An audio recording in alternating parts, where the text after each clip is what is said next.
지난해 분당에 대한 재건축에 대한 갈림길이 있었습니다. 바로 이제 선도지구하고 비선도지구로 나눠진 건데요.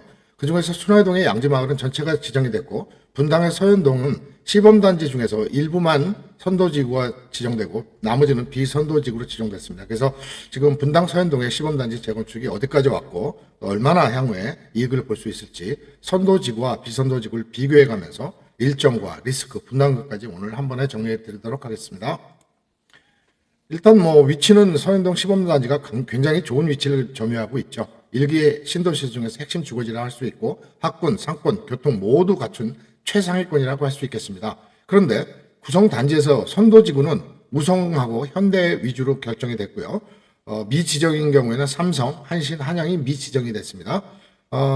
그래서 이제 최근에 효과를 알아봤더니요. 선도지구에 있는 우성현대 같은 경우에는 59형이 한 17억에서 18억, 84가 22억에서 23억, 그 다음에 131형 같은 게 25.5억에서 27억, 미지정된 삼성, 한신, 한양 같은 경우에는 59가 17억, 84가 21.5억에서 23억, 131 같은 경우가 25억에서 26억을 나타내는 걸 보였습니다.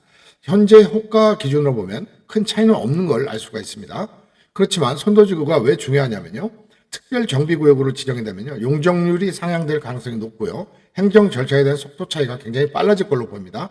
따라서 이제 지정된 단지 같은 경우에는 매물을 회수하고 이제 효과가 상승되는 분위기고 미지정 단지 같은 경우에는 상대적으로 지금 소외감을 약간 느끼고 있는 이런 입장이라고 할 수 있겠습니다. 선도지구를 기준으로 해서 재건축 이제 일정을 한번 보면요. 올해까지 해서 이제 정비구역 지정 계획을 수립하고 2027년까지 조합하고 사업 시행 인가를 낸 다음에 28년도부터는 2주 철거를 하고 29년부터 착공을 해서 32년 경에 준공을 한다는 게 이제 큰 로드맵이 되겠습니다. 대체로 빨리 진행돼도 7, 8년 정도는 소요가 될 걸로 보입니다.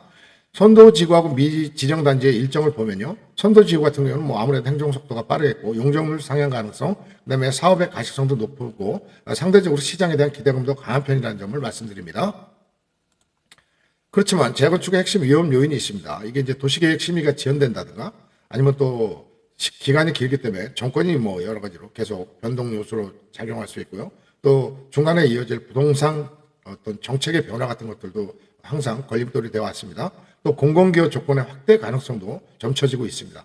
어쨌든 일정이라고 하는 것은 앞당겨지기보다는 밀릴 가능성이 더 크다는 거 우리가 여러 번 경험을 하는 사실입니다. 두 번째는 이제 주민하고 이제 비용 리스크인데요. 주민 간의 여러 가지 추진 과정에서 갈등이 나올 수가 있는 게 문제가 될 수 있고요. 특히 조합 문제가 크다고 할 수 있겠습니다. 그다음에 이제 평형을 배정하는 문제가 앞동, 뒷동, 길에서 가까운 동, 여러 가지 또 작은 평형, 큰 평형 이런 문제들 이런 것들이 어떻게 정리될 건지에 대한 문제도 있고요. 또 공사비라든가 또 금리 결국 이런 것들은 나중에 이제 분담금이 증가될 가능성으로 연결이 되거든요. 특히 대형 평형일수록 분담금이 좀 늘어나는 경향이 크기 때문에 이 부분에 대해서 아마 갈등이 좀 있을 가능성이 있습니다. 선도지구의 기대감은 이미 시세에 반영된 걸로 보입니다. 그래서 이제 급등보다는 계단식으로 이제 단계별로 추진이 돼가면서 이렇게 조정을 받을 걸로 보이고요. 지금 우성이나 현대같이 지정된 단지를 무리하게 추격 매수하는 건 좀 무리가 있다 이렇게 판단합니다. 다만 삼성, 한신, 한양같이 비선도지구 아파트는 좀 기간을 지켜보시면서 상대적으로 저평가 구간이 나오면 그때 매수를 하시는 게 가장 좋은 포인트다 이렇게 말씀드릴 수 있겠습니다. 중장기적으로 보면 한 10년을 본다면요. 재건축이 완공되면 신축 프리미엄 때문에 아마 가치는 대단할 걸로 보이고요. 또 분당 내에 대단지면서 또 신축인 아파트가 이제 첫 번째로 탄생하지 않겠습니까? 그 가치는 무궁무진하다고 할 수 있겠습니다. 그래서 또 거기다가 여기는 이제 학군이나 교통 상권이 이미 다 완성되어 있는 곳입니다. 그래서 완공 시점의 경쟁 상대는 아마 판교나 강남 일부 지역 정도가 될 정도로 가치가 있다고 볼 수 있겠습니다.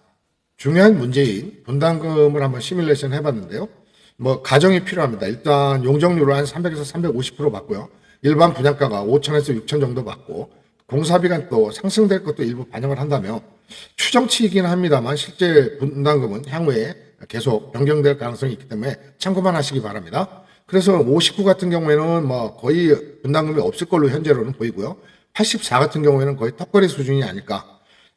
분담금이 없을 가능성도 있고 일부 환급받을 가능성도 있습니다만 102제곱미터 이상이 되면 분담금이 발생할 가능성이 있습니다. 따라서 여러분들이 매수할 때는 만약 이런 것들이 부담스럽다면 중소형 평형을 매수하는 걸 추천을 드립니다.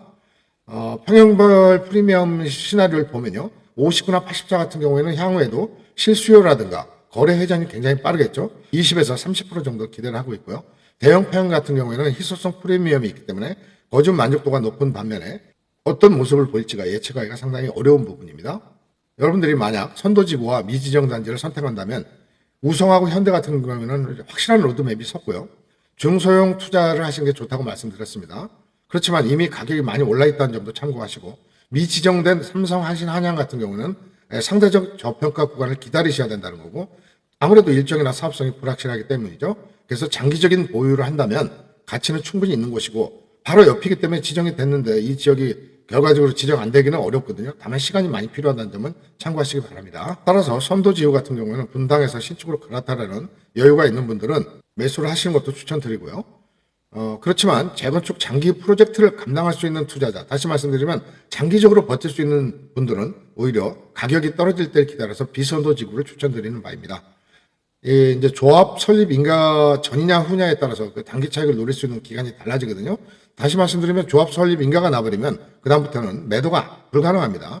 따라서 이런 부분들도 잘 고려하셔서 매수에 나설 것을 추천드리는 바입니다. 서영동 시범단지는 이미 시작된 재건축이고요. 다만 어디에 어떤 평형으로 들어가냐가 성패를 가를 걸로 보입니다.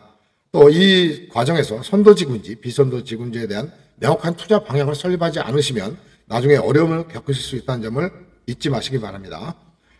앵그리 윤선생 부동산 구독, 좋아요로 힘 한번 실어주십시오. 다음 시간에 또 뵙겠습니다. 고맙습니다.